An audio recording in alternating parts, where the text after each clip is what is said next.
অর্ধেক রাত হলে আকাশের দরজা কি হয়? খুলে দেওয়া হয়। যে যা চাই তাকে আল্লাহ তা দিয়ে দেন। যে যে বিষয়ে প্রার্থনা করে সেটা আল্লাহ কবুল করেন। যে যে কোনো বিপদে পড়েছে আল্লাহ তাকে উদ্ধার করেন। তবে যার জেনার সম্পর্ক আছে তার কথা আল্লাহ কবুল করেন না। আমি কি দিয়ে বুঝাই জেনা কত বড় বিপদ? আমি কি দিয়ে বুঝাই আপনাকে জেনা কত বড় বিপদ? যেটা ঘরে ঘরে হচ্ছে, যেখানে সেখানে হচ্ছে, যেটা মানুষের কাছে আজকে পাপের কাজ নয়। শোনো, মুনাফিকি করো না বক্তব্যের সাথে। এই ছেলে, তোমাকে আমি কঠিন ভাবে বলে যাচ্ছি, তুমি বক্তব্যের সাথে মুনাফিকি করো না। এখান থেকে উঠার আগে মোবাইলে যত মেয়ের নাম্বার আছে তুমি কেটে দিয়ে উঠবা। জিন্দেগিতে কোনোদিন কোনো মেয়ের সাথে গল্প করো না।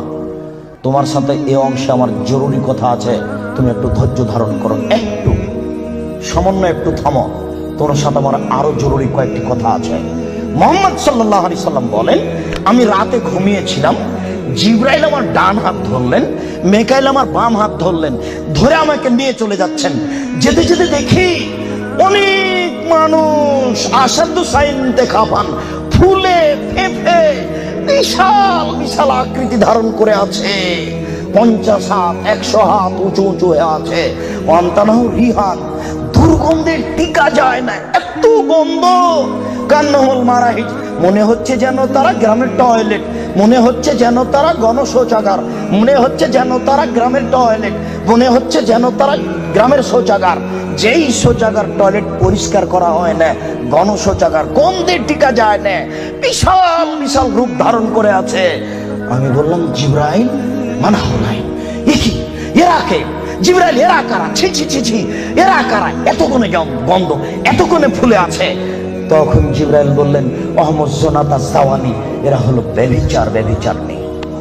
বলো যুবক, মোটা মোটা হ্যাঁ ফুলে আছে, খুব গন্ধ, এরা কারা?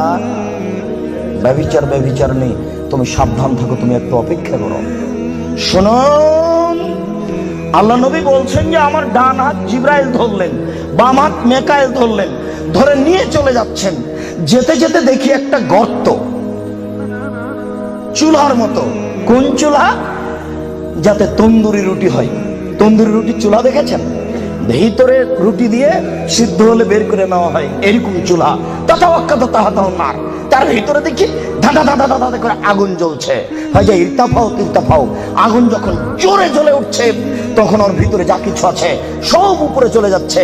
ভাইজা খামেরাত রাজা উফিহা, আর যখন আগুনটা কমে আসছে তখন সব নিচের দিকে চলে যাচ্ছে। ফিহারে চালন অনিসাউন ওরাতন, তাতে দেখি পুরুষ এবং নারী জমা ধরে আছে উলঙ্গ অবস্থায়, পরনে কাপড় নেই কারো, এভাবে জমা ধরে আছে উলঙ্গ অবস্থায়।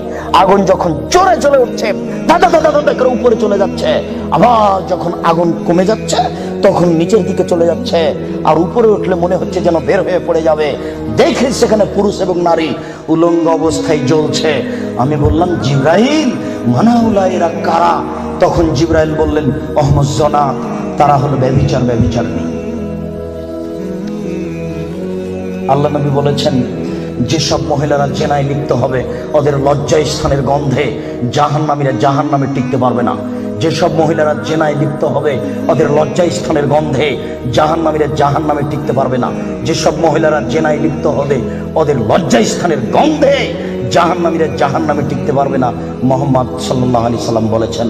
শুনুন সম্মানিত দিনী ভাই, আবু হুরায়রা রাদিয়াল্লাহু তাআলা আনহু বলেন, রাসূল সাল্লাল্লাহু আলাইহি সাল্লাম বলেছেন, আল বিকরু বিল বিকরি জিলদু ওয়া তাগরিবু সানা। অবিবাহিত ছেলে মেয়ে যদি জেনায় লিপ্ত হয় তাহলে তাকে 100 লাঠি পিটিয়ে এলাকা থেকে 1 বছরের জন্য তাড়িয়ে দিতে হবে। তিনি বলেন, আস-সাইবু বিস-সাইব রাজম, বিবাহিত পুরুষ নারী যদি জেনায় লিপ্ত হয় তাহলে তাকে ইট ঢেল পাথর দিয়ে মেরে মেরে মেরে ফেলতে হবে। এদেশের লাখো ভাবিকে ইট ঢেল পাথর দিয়ে মেরে ফেলতে হবে যারা দেবরের সাথে জেনায় লিপ্ত হয়েছে। এদেশের লাখো দুলাভাইকে ইট ঢেল পাথর দিয়ে মেরে ফেলতে হবে যারা সেলিকার সাথে জেনায় লিপ্ত হয়েছে। এদেশের লাখো পুরুষকে ইট ঢেল পাথর দিয়ে মেরে ফেলতে হবে যাদের স্ত্রী থাকার পরেও অন্য নারীর সাথে জেনায় লিপ্ত হয়েছে।